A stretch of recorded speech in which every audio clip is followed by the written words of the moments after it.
Welcome to missile classes. और मैं आज आशा करता हूं कि आप लोगों का सारा एग्जाम बहुत बेहतरीन तरीके से गया होगा। और फाइनली आज मैं आपके सामने लेकर आया हूं हिंदी इलेक्टिव का top of the most important question, जहां पे हम लोग देखने वाले हैं लेक्चर नंबर 1 यानी सेट नंबर 1। इस तरह से मैं आप लोगों को 5 सेट प्रोवाइड करूंगा। वादा करता हूं मेरे भाई कि अगर कोई भी स्टूडेंट्स ऑनेस्टी पूर्वक, ईमानदारी पूर्वक अगर इस 5 सेट को अगर ध्यान से देख लेते हैं तो आप इजीली से सारे क्वेश्चन को सॉल्व कर सकते हैं। बशर्ते है कि आपको ध्यान से देखना होगा।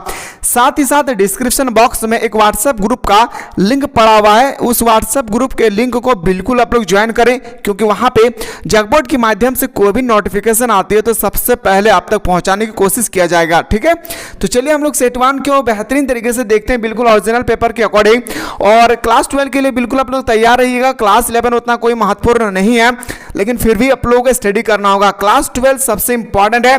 क्लास 12 की तैयारी जो है हमारे यूट्यूब चैनल पे नहीं बल्कि हमारे एप्लीकेशन पे यानी मिसाइल क्लासेस के एप्लीकेशन पे प्ले स्टोर से जाइए, प्ले स्टोर में और सर्च कीजिए missile classes, MISSILE missile classes, CLASSES classes को सर्च करें और अपने नंबर से वेरिफिकेशन करें। वहां पे क्लास 12 का न्यू बैच स्टार्ट हो रही है 1 अप्रैल से, क्योंकि वहां पे आप लोगों का क्लास 11 में तो आप लोग ऑब्जेक्टिव पढ़ रहे हैं, लेकिन क्लास 12 में आपको ऑब्जेक्टिव नहीं बल्कि 80% क्वेश्चन आपका सब्जेक्टिव आएगी। इसके लिए आपको पहले से ही तैयारी करना पड़ेगा। तो चलिए हम लोग क्वेश्चन की ओर मूव करते हैं। स्टूडेंट फाइनली हम लोग सेट 1 पे आ चुके हैं। और सबसे पहले मैं बता दूं आप लोगों का जो 40 क्वेश्चन का एग्जाम होने वाले अभी 40 मार्क्स का, इसमें आपको पूछे जाएंगे 5 मार्क्स का एक पैसेज होगी और एक पैसेज होगा 4 मार्क्स का, यानी टोटल पैसेज में मान के चलो तो इधर आपका हो जाएगा 9 मार्क्स का और एक पैसेज होगी आप लोगों का 4 मार्क्स का, यानी 13 मार्क्स का सिर्फ और सिर्फ पैसेज से पूछे जाएंगे। अगर जिंदगी में आप कुछ भी नहीं पढ़े हैं, अगर सिर्फ पैसेज को सॉल्व कर लेते फिर भी आपको पास कर दिया जाएगा। ठीक है, तो पैसेज को यूं ही अपने हाथों से गवाए नहीं, बस मैं ध्यान से पढ़ रहा हूं उसको आपको सुनना है। ठीक है, ये पैसेज है। मैं पैसेज में चाह रहा हूं ना कि एक पैसेज को मैं समझाता हूं, एक पैसेज को मैं बेहतरीन तरीके से समझाता हूं, उसके बाद बाकी जो भी पैसेज होगी वो अपने तरफ से आप करने की कोशिश करेंगे। स्वतंत्र भारत का संपूर्ण दायित्व आज विद्यार्थी के ही ऊपर है, क्योंकि आज जो विद्यार्थी है वही कल स्वतंत्र भारत के नागरिक होंगे। भारत की उन्नति और उसका उत्थान उन्हीं की उन्नति और उत्थान पर निर्भर करता है। विद्यार्थियों को चाहे कि वे अपने भावी जीवन निर्माण बड़ी सतर्कता और सावधानी के साथ करें। उन्हें प्रत्येक क्षण अपने राष्ट्र, अपने समाज, अपने धर्म, अपनी संस्कृति को अपनी आंखों के सामने रखना चाहिए, जिससे उन्हें राष्ट्र को कुछ बल प्राप्त हो सके। जो विद्यार्थी राष्ट्रीय दृष्टिकोण से अपने जीवन का निर्माण नहीं करते हैं वे राष्ट्र और समाज के लिए भार स्वरूप होते हैं, यानी जो व्यक्ति अच्छे काम नहीं करते हैं वो समाज के लिए एक तरह का बोझ बन जाते हैं। ये आप लोगों का ठीक है, ये पैसेज आपका। चलिए देखते हैं पैसेज में क्वेश्चन कैसे आते हैं मेरे भाई। पहला क्वेश्चन पे आते हैं सर। पहला क्वेश्चन आगाज करता है कि प्रस्तुत गद्यांश का उचित शीर्षक क्या है। मेरे भाई प्रस्तुत गद्यांश किसके बारे में बताया गया है? अभी हम लोग जस्ट डिस्कस किए थे विद्यार्थी के बारे में। किसके? विद्यार्थी बारे में। ठीक है, लेकिन याद रखिएगा एक सेट करने से नहीं 5 सेट करना होगा आप लोगों को। भारत की उन्नति किस पर निर्भर करती है? विद्यार्थी पर। अभी हम लोग जस्ट पढ़े भारत की उन्नति किस पर निर्भर करती है? विद्यार्थी पर। देखिए पैसेज को पढ़ेंगे ना तो सारा क्वेश्चन आप इजीली से सॉल्व कर सकते हैं। राष्ट्र के प्रति अपने कर्तव्य का निर्वाह एक विद्यार्थी कैसे कर सकता है? 3 का बिल्कुल सही हो जाएगी, विद्योपार्जन करके। मैंने बोल सकते हैं सर ऑप्शन नंबर ए इसका राइट आंसर हो जाएगी। विद्यार्थी को किस दृष्टिकोण से अपने जीवन का निर्माण करना चाहिए? विद्यार्थी को किस दृष्टिकोण से अपने जीवन का निर्माण करना चाहिए? याद रखिएगा राष्ट्रीय दृष्टिकोण को। क्या आ जाएगी मेरे दोस्त? राष्ट्रीय दृष्टिकोण। अगला क्वेश्चन पे आते हैं। छात्रों को याद रखिएगा जो क्वेश्चन नंबर हम लोग से पूछा गया है 5 में, क्वेश्चन 5 पे पूछा गया मेरे भाई कि छात्रों को कब राजनीति के क्षेत्र में कदम रखना चाहिए? तो बताएंगे सर जो क्वेश्चन नंबर 5 है इसका बिल्कुल सही होगा अपने आप को योग्य बनाने के बाद। अपने आप को योग्य बनाने के बाद राजनीति में कदम रखना चाहिए, पर यहाँ पे तो उल्टा हो रही है ना। अब आते हैं दूसरा पैसेज। आपके सामने फिर से एक पैसेज होगी, लेकिन ये पैसेज जो होगी ना मेरे भाई याद रखिएगा ये पैसेज आपका बुक से होगी, ये पैसेज आपका पोएट्री सेक्शन से, कविता से होगी। ध्यान से समझिएगा। अपने हृदय का सत्य अपने आप हमको खोजना, अपने नयन का नीर अपने आप हमको पहुँचना। आकाश सुख देगी नहीं, धरती पसीजी है कहीं, जिसे हृदय को बल मिले हैं दही अपना तो वहीं। सच हम नहीं, सच तुम नहीं, सच है महर्ष संघर्ष की ही। यह है हम लोग का पैसेज। आप देखिए पैसेज अपने हृदय के सत्य की तलाश कौन करेगा? स्वयं करेगा। क्या आ जाएगी? स्वयं। अभी हम लोग जस्ट देखिए क्वेश्चन नंबर 7 पे आते हैं सर। सच क्या है? आपको बताना है क्वेश्चन नंबर 7 में कि सच क्या है? सच एक प्रकार का संघर्ष है। क्या आ जाएगी? संघर्ष। कौन हमें सुख नहीं देगा, इसमें आपको बताना है क्वेश्चन नंबर 8 में कि कौन हमें सुख नहीं देगा, आकाश हमें सुख नहीं देगी। क्वेश्चन नंबर 9 आते हैं सर, क्वेश्चन नंबर 9, नयन का नीर का क्या अर्थ है। मेरे भाई नयन का मतलब होता है आंख, नीर का मतलब होता है पानी। तो क्वेश्चन नंबर जो 9 है, नयन का नीर का अर्थ होती है आंखों के आंसू। क्या जगी, आंखों के आंसू। याद रखिए मेरे भाई, जो क्वेश्चन नंबर हम लोग याद रखिए, जो क्वेश्चन नंबर हम लोग का 9 पूछा गया ये होगी आंखों के आंसू। ठीक है, तो थोड़ा सा यहाँ पे मिस्टेक है, आंखों का आंसू होगी, यहाँ पे थोड़ा सा आंसू होगी। ठीक ना, चलिए उम्मीद करते हैं कि आपको ये क्वेश्चन भी समझ में आ गया होगा। आते हैं सर अगला क्वेश्चन, प्रयुक्त पद्यांश का उचित शीर्षक है। प्रस्तुत पद्यांश का उचित शीर्षक है। क्वेश्चन नंबर 10 का बिल्कुल सही उत्तर हो जाएगी मेरे भाई, संघर्ष ही सत्य है। क्या हो जाएगी, संघर्ष ही सत्य है। आते हैं सर क्वेश्चन नंबर 11, निबंध का अंतिम भाग कहलाती है। अब यहाँ पे अपना लिटरेचर सेक्शन, क्या मेरे भाई, यहाँ से आपका लिटरेचर सेक्शन स्टार्ट होती है, जो क्लास 12 में आपको सब्जेक्टिव पढ़ना होगा। यहाँ पे तो आप ऑब्जेक्टिव देख रहे हैं, लेकिन आप जब क्लास 12 में जाएंगे वहाँ पे आपको भर भर के सब्जेक्टिव क्वेश्चन आएगी। तो आपको वहाँ पे बेहतरीन तरीके से हमारी टीम के मेंबर द्वारा आप लोगों का स्टडी कराया जाएगा।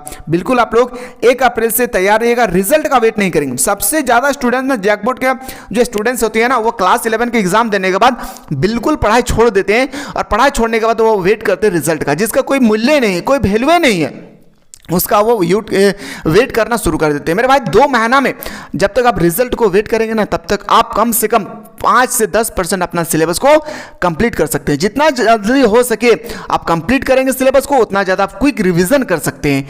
ठीक है, इसलिए कोशिश करें कि आप लोग रिजल्ट का वेट ना करके बल्कि क्लास 12 की तैयारी शुरू कर देंगे। निबंध के अंतिम भाग को हम लोग कहते हैं निष्कर्ष। क्या कहते हैं मेरे भाई, निष्कर्ष। आते हैं सर क्वेश्चन नंबर 12 पे, समाचार पत्र के संपादक के नाम लिखे गए पत्र में संबोधन के लिए किस शब्द का प्रयोग किए जाते हैं। क्वेश्चन नंबर 12 का बिल्कुल सही उत्तर हो जाएगा महोदय। क्या जाएगा मेरे भाई, महोदय, इसका बिल्कुल सही उत्तर हो जाएगी। क्वेश्चन नंबर 13 पे आते हैं जनसंचार। ये क्लास 12 में आपको पढ़ना होगा कि जनसंचार किससे कहते हैं, जनसंचार की क्या विशेषता होती है, जनसंचार किनके लिए आवश्यकता है। ये क्वेश्चन आपको पढ़ना पड़ेगा क्लास 12 में, अगर आप हिंदी इलेक्टिव लिए हैं तो। जनसंचार माध्यमों का प्रमुख कार्य क्या है मेरे भाई, याद रखिएगा, सूचना देना और शिक्षित करना। क्या हो जाएगी, सूचना देना, शिक्षित करना, और एक और होता है क्या कि मनोरंजन भी करना। ऑप्शन नंबर ए इसका सही उत्तर हो जाएगी। क्वेश्चन नंबर आते हैं सर 14, ये क्वेश्चन आपके पेपर में छप चुकी है आज के पेपर में। पीटीआई क्या है, पीटीआई एक प्रकार की समाचार एजेंसी है। क्या है, समाचार एजेंसी है। चलिए सर क्वेश्चन नंबर आते हैं सर 14 का 15, आमतौर पर कार्यालय पत्र को क्या कहते हैं। आमतौर पर देखिए, पत्र ना 2 प्रकार के होते हैं मेरे भाई, एक बार याद रखिएगा, पत्र 2 प्रकार के होते हैं। Letter, there are 2 type of letter, that is called of informal letter, formal letter. एक होता है सर इनफॉर्मल लेटर, एक होता है सर फॉर्मल लेटर। इनफॉर्मल लिखे जाते हैं अपने रिलेटिव को, किसको, अपने संबंधी, जैसे अपने माता पिता, भाई बहन, दोस्त, किसी को भी लिखेंगे उसको हम लोग इनफॉर्मल लेटर कहते हैं। इसको हम लोग बोलते हैं अनौपचारिक पत्र। क्या कहते हैं, अनौपचारिक पत्र। लेकिन अगर फॉर्मल लेटर की मैं बात करूं, ये लिखा जाता है ऑफिस में। कहाँ पे, ऑफिस में लिखे जाते हैं मेरे भाई। इसको हम लोग औपचारिक पत्र कहते हैं। जैसे हम लोग स्कूल में लिखते हैं ना कि सर हम 10 दिन स्कूल नहीं आ पाएंगे, उसका लेटर लिखना है, तो ये हम लोग बोलते हैं ऑफिशियल पत्र। इसको हम लोग बोलते हैं इंग्लिश में औपचारिक, इसको बोलते हैं अनौपचारिक। तो आमतौर पर कार्यालय पत्र, जब हम लोग कार्यालय का पत्र लिखते हैं तो हम लोग लिखते हैं क्या, ऑफिस को, तो बोल सकते हैं सर औपचारिक पत्र। याद रखना है, ठीक है। प्रतिवेदन शब्द अंग्रेजी के किस शब्द से लिया गया, बहुत इंपॉर्टेंट है मेरे भाई। प्रतिवेदन शब्द अंग्रेजी के किस शब्द का हिंदी रूपांतरण है। अरे प्रतिवेदन का अर्थ आपको बताना है, याद रखिएगा, प्रतिवेदन का मतलब होता है रिपोर्ट। क्या जगह, रिपोर्ट। ये क्लास 12 में आपको अच्छी तरह से पढ़ना होगा। समाचार के इंट्रो या मुखड़ा का क्या आशय है। देखिए, समाचार का इंट्रो का मुखड़ा का जो आशय होती है मेरे दोस्त, इसका राइट आंसर हो जाएगी समाचार का आरंभिक अनुच्छेद। क्या हो जाएगी, समाचार का आरंभिक अनुच्छेद। थोड़ा सा यहाँ पे मिसप्रिंट है, समाचार का आरंभिक अनुच्छेद। क्वेश्चन नंबर नेक्स्ट पे आते सर, पत्रकारिता के विकास में कौन सा मूल्य भाव सक्रिय रहता है। पत्रकारिता के विकास में कौन सा मूल्य भाव सक्रिय रहता है, तो क्वेश्चन नंबर 18 का बिल्कुल सही उत्तर हो जाएगा जिज्ञासा।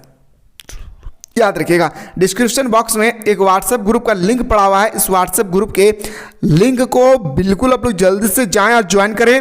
साथ ही साथ प्ले स्टोर को ओपन करें और सर्च करें मिसाइल क्लासेस के एप्लीकेशन को, और डाउनलोड करके आप क्लास 12 के वहाँ पे अच्छी तरह से, जब न्यू बैच स्टार्ट होगी आपके मोबाइल पर ऑटोमेटिक मैसेज आ जाएगी, आप अच्छी तरह से क्लास 12 की तैयारी कर सकते हैं। निबंध लेखन के माध्यम से निबंध लेखन के किस गुण को परखा जा सकता है, तो बताएंगे सर।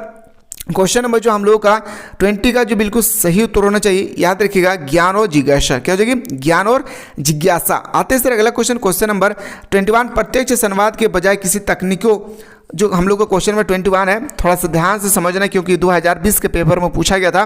प्रत्यक्ष संवाद के बजाय किसी तकनीकी या यांत्रिक माध्यम के द्वारा समाज के एक विशाल वर्ग से संवाद कायम करना क्या कहलाता है? जनसंचार कहलाता है। जनसंचार के बारे में क्लास 12 में भर भर के आपके पेपर में क्वेश्चन आएगी। निम्नलिखित में से कौन सा निबंध का एक भाग हो सकता है? निबंध जो हम लोग लिखते हैं उसका एक भाग हो सकता है भूमिका। क्या हो जाएगी? भूमिका। ऑप्शन नंबर ए इसका सही उत्तर हो जाएगी। सूचनाओं का संकलन कर संपादक तक पहुंचने की ही ऐसी है। याद रखिए जो क्वेश्चन 20 है ना, थोड़ा सा मैं मिसप्रिंट है, थोड़ा सा मैं पढ़ रहा हूं, उसको ध्यान से सुनना है। सूचनाओं का संकलन कर संपादक तक पहुंचाने की जिम्मेदारी किसकी होती है? तो पत्रकार का। मैं क्वेश्चन फिर से पढ़ रहा हूं क्योंकि यह क्वेश्चन आपके पेपर में कल छपेगी। मैं क्वेश्चन फिर से पढ़ रहा हूं, ध्यान से सुनना है। सूचनाओं का संकलन कर संपादक तक पहुंचाने की जिम्मेदारी किसकी होती है? पत्रकार का। ठीक है, चलिए सर, फिर से आपके सामने एक छोटा सा पैसेज होगी। इस पैसेज को आपको स्टडी करना है और इस पैसेज को स्टडी करने के बाद आपके पेपर में 3 क्वेश्चन होगी, 24, 25, 26 3 क्वेश्चन होंगे। इसको आपको सही से कर लेना। अब आते हैं सर 27 नंबर से हम लोग। अब यहाँ से आपका 27 से क्वेश्चन स्टार्ट होगी, यानी आपका यहाँ पे जो क्वेश्चन 14 क्वेश्चन जो बचा हुआ है ये बिल्कुल आप लोगों का याद रखिएगा मेरे दोस्त। ये किससे रिलेटेड होगी? आपके बुक के चैप्टर से रिलेटेड होगी। क्वेश्चन नंबर 27, कवि नरेंद्र शर्मा के भीतर के दुस्सपनों से विवाह किसे माना जाए? याद रखिए बाहर के अंधकार को, यानी ऑप्शन नंबर क्या आ जाएगी? ऑप्शन नंबर ए इसका सही उत्तर हो जाएगी। आते हैं सर क्वेश्चन नंबर 28, प्रकृति का सुकुमार कवि किन्हें कहा जाता है? बहुत इंपॉर्टेंट क्वेश्चन है। प्रकृति का सुकुमार कवि जो कहा जाता है सुमिंद्रानंद पंत को। यह क्लास 12 में भी पूछा गया था। झर्री झर्री झोनो बूंदे है प्रतिमानों में, झर्री झर्री में कौन सा अलंकार है?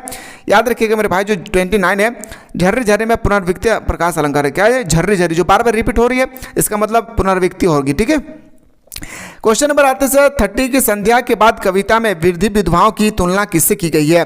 30 का जो बिल्कुल सही उत्तर होना चाहिए, याद रखिएगा बगुला से। किससे की गई है? बगुला। ऑप्शन नंबर ए इसका सही उत्तर हो जाएगी। जाग तुझको दूर जाना कविता में क्या संदेश नहीं थे? जाग तुझको दूर जाना कविता है, इसमें क्या संदेश देता है? निरंतर कर्तव्य पथ पर अग्रसर होने का, यानी बोल सकते हैं सर हम लोग ऑप्शन नंबर बिल्कुल सही उत्तर हो जाएगी, ए इसका राइट आंसर हो जाएगी। आते सर अगला क्वेश्चन 32 है कि पद्माकर किस भाषा के कवि है? जो पद्माकर है मेरे भाई ये आपको बताने की किस भाषा के कवि है। 32 का जो बिल्कुल सही उत्तर होना चाहिए साहित्य ब्रज भाषा। क्या हो जाएगी? साहित्य ब्रज भाषा। ऑप्शन नंबर बी इसका सही उत्तर हो जाएगी। आते हैं सर क्वेश्चन नंबर 33 पे आते हैं सर। 33 आपसे पूछा गया है बालम आए आओ हमारे गेरे में कबीर के अनुसार मालम का क्या अर्थ है? देखिए मेरे भाई यहाँ पे जो क्वेश्चन नंबर 33 है ध्यान से समझिए। बालम आओ हमारे गेरे में कबीर के अनुसार बालम का क्या तात्पर्य होती है? साजन। क्या हो जाएगा? सजन। ऑप्शन नंबर ए इसका राइट आंसर हो जाएगी। अब यहाँ पे फिर से आपके सामने एक पैसेज होगी, पैसेज को आप ध्यान से समझिएगा। इतना छोटा सा पैसेज है और इतना छोटा पैसेज को जब आप स्टडी करेंगे, स्टडी करने के बाद आपके सामने आएगी 4 क्वेश्चन। कितना? 4 क्वेश्चन या 3 क्वेश्चन होगी। तीनों क्वेश्चन को आप सही सही कर लेंगे, मुझे उम्मीद है कि आप सही कर लेंगे। मैं फिर भी क्वेश्चन पढ़ता हूं मेरे भाई। 34 है पहला क्वेश्चन कि प्रस्तुत पंक्तिया के लेखक कौन है? सबसे पहले प्रस्तुत पंक्तिया का जो लेखक है मेरे भाई 34 का बहुत इंपॉर्टेंट क्वेश्चन है। 34 का बिल्कुल जो सही उत्तर हो जाएगी, याद रखिएगा प्रेमचंद। क्या हो जाएगी? प्रेमचंद। आते हैं सर अगले क्वेश्चन पे। क्वेश्चन नंबर आते हैं सर 35, घर में मक्खियों की भिनभिनाना पंक्ति में घर की कैसी अवस्था की संकेत मिलता है? 35 का जो बिल्कुल सही उत्तर हो जाएगी, याद रखिएगा जो 35 है इसका जो बिल्कुल सही उत्तर हो जाएगी मेरे भाई, याद रखिएगा दरिंदा। क्या हो जाएगी? दरिंदा इसका बिल्कुल सही उत्तर हो जाएगी। क्या हो जाएगी मेरे दोस्त? याद रखिएगा दरिंदा इज द करेक्ट आंसर हो जाएगी। क्वेश्चन नंबर नेक्स्ट पर दरिंदा इज द करेक्ट आंसर। आते सर अगला क्वेश्चन पे। विभाग की कली से किनकी छटनी हुई थी? विभाग की कलरकी से किनकी छटनी हुई थी? मुंशी चंद्रिका प्रसाद। क्या हो जाएगी? मुंशी चंद्रिका प्रसाद। ये क्वेश्चन बार बार हर साल पूछे जाते हैं। क्वेश्चन नंबर आते सर 37 है कि अव्यार्थ एक होते हुए भी धन्यार्थ और व्यांगार्थ अलग अलग हो जाते हैं। प्रस्तुत पंक्तियाँ किस पाठ से ली गई है? नए की एक जन्म कुंडली। क्या हो जाएगी? नए की एक जन्म कुंडली। ऑप्शन नंबर क्या हो जाएगा? ए इसका सही उत्तर हो जाएगी। आते हैं सर अगला क्वेश्चन पे। क्वेश्चन नंबर नेक्स्ट के अंडे के छिलके पाठ के आरंभ में अम्मा की कैसी तस्वीर उभरती है? 38 का जो बिल्कुल सही उत्तर होना चाहिए, याद रखिएगा परंपरावादी स्त्री। क्या हो जाएगी मेरे दोस्त? परंपरावादी स्त्री। अगर आप लोगों को सेट 1 देखने के बाद अच्छा लगे तो एक बार आप लोग जरूर कमेंट करें सर हम लोगों के लिए सेट 2 भी जल्दी से प्रोवाइड करने की कोशिश करें। मैं जैसे आप लोग कमेंट करेंगे मैं सेट 2 भी आप लोगों को प्रोवाइड करने की कोशिश करूंगा। साथ ही साथ डिस्क्रिप्शन बॉक्स में व्हाट्सएप ग्रुप का लिंक पड़ा हुआ है, उस व्हाट्सएप ग्रुप के लिंक को जरूर ज्वाइन करें। और क्लास 12 के लिए 1 अप्रैल से मेरे दोस्त क्लास 12 में बेहतरीन तरीके से आप लोगों को ऑनलाइन के माध्यम से सुबह और शाम दोनों टाइम आप लोगों को क्लासेस होगी। ये क्लास अगर आपका कभी छूट जाए तो ये क्लास आपके मोबाइल पे स्टॉक में होगी 365 दिन में आप कभी भी देख सकते हैं। याद रखिए जो 38 है इसका बिल्कुल जो सही उत्तर चाहिए परंपरावादी स्त्री। क्या हो जाएगी? परंपरावादी स्त्री। आते हैं सर अगला क्वेश्चन पे। ओम प्रकाश वाल्मीकि ने खरदूष कहानी में किस वर्ग की विडंबना को उजागर किया था? तो 39 का बिल्कुल सही उत्तर हो जाएगी श्रमिक वर्ग का। क्या हो जाएगी मेरे भाई? श्रमिक वर्ग का। आते हैं सर अगला क्वेश्चन पे। क्वेश्चन नंबर 40 है, गूंगे कहानी में किसके प्रति समाज में व्याप्त संवेदनशील की रेखांकित किया गया है? 40 का जो बिल्कुल सही उत्तर हो जाएगी मेरे भाई, याद रखिएगा दिव्यांग। क्या हो जाएगी? दिव्यांग इसका सही उत्तर हो जाएगी। 41 पे आते हैं, प्रेमचंद की सभी कहानियां किस पुस्तक में संग्रहित है? ये क्वेश्चन आपके पेपर में कल आज के पेपर में छप रही है। प्रेमचंद की सभी कहानी किस पुस्तक में संग्रहित है? मानसरोवर में। कहाँ पे मेरे भाई? मानसरोवर इसका बिल्कुल सही उत्तर हो जाएगी। आते हैं अगला क्वेश्चन पे। आवारा मसीहा उपन्यास की साहित्य के जीवन पर आधारित है? तो 42 का बिल्कुल सही उत्तर हो जाएगी शरद चंद्र। क्या हो जाएगी? शरद चंद्र इसका सही उत्तर हो जाएगी। आते हैं अगला क्वेश्चन। टॉर्च बेचने वाले किस शैली की रचना है? आपको बताना है 43 का टॉर्च बेचने वाले किस शैली की रचना है? व्यंग्यात्मक। क्या देखिए? व्यंग्यात्मक। ऑप्शन नंबर ए इसका राइट आंसर हो जाएगी। अगला क्वेश्चन पे आते हैं सर 44 है, थोड़ा सा ध्यान देना है मेरे दोस्त। 44 पॉलिटिकल साइंस का क्वेश्चन है, ये हिंदी में भी आपको पढ़ना होगा। अस्पृश्यता जातियों के उत्थान के बारे में ज्योतिबा ने क्या उपाय किए? तो 44 का जो क्वेश्चन का सही उत्तर हो जाएगी अस्पृश्यता जाति के बच्चों की शिक्षा का प्रावधान किया गया है। ऑप्शन नंबर क्या आ जाएगी? ऑप्शन नंबर ए इसका राइट आंसर हो जाएगी। क्वेश्चन नंबर नेक्स्ट पे आते हैं सर। अगला क्वेश्चन है, ज्योतिबा फुले और सावित्रीबाई के जीवन से आज के समाज को क्या प्रेरणा मिलती है? 45 का जो बिल्कुल सही उत्तर हो जाएगी, याद रखिएगा option number 20 the correct answer हो जाएगी। आते हैं सर अगला क्वेश्चन में, उसकी माँ किस विद्या की रचना है? अभी तो मैं आपका सेटवान बताया हूँ, इस तरह से पता है आपको 5 सेट मिलेगी, 1-2 सेट नहीं 5 सेट मिलेगी। तो एग्जाम हॉल घुसने से पहले इन 5 सेट को आंखें बंद करके आप लोगों को देख लेना है, ठीक ना। क्वेश्चन पे आते हैं सर। क्वेश्चन की उसकी माँ जो कहानी है इसमें बताएगा इस किस विद्या की रचना है? 46 का जो बिल्कुल सही उत्तर हो जाएगी, याद रखिए कहानी। क्या हो जाएगी? कहानी इसका राइट आंसर हो जाएगी। आते सर अगला क्वेश्चन। अगला क्वेश्चन है सर क्वेश्चन नंबर 47 पूछा गया, वैदिकी हिंसा न भाविती नाटक के रचिता कौन थे? भरतेंदु हरिश्चंद्र। क्या हो जाएगा मेरे भाई? भरतेंदु हरिश्चंद्र इसका बिल्कुल सही उत्तर हो जाएगी। हरिश्चंद्र ने भारती की तुलना किससे की है? हरिश्चंद्र ने क्वेश्चन नंबर जो 48 है इसमें पूछा गया है कि भारतेंदु हरिश्चंद्र ने भारतीयों की तुलना किससे की है? रेलगाड़ी से। किससे की है मेरे दोस्त? रेलगाड़ी से। आते हैं सर क्वेश्चन नंबर नेक्स्ट पे हम लोग मूव करते हैं। मुक्तिबोध का पूरा नाम क्या है? गजानंद माधव मुक्तिबोध। क्या है मेरे भाई?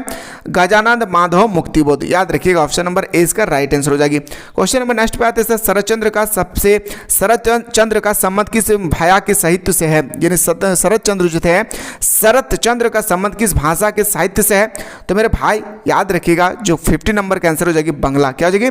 बंगला इसका राइट आंसर हो जाएगी। चलिए सर क्वेश्चन नंबर सॉरी आपका मॉडल सेट नंबर 2 पे आते हैं। सेट 1 देखने के बाद अगर थोड़ा सा भी आप लोग अच्छा लगा होगा तो जरूर बताइएगा, मैं सेट 2 तुरंत प्रोवाइड करने की कोशिश करूंगा। मिलते हैं नेक्स्ट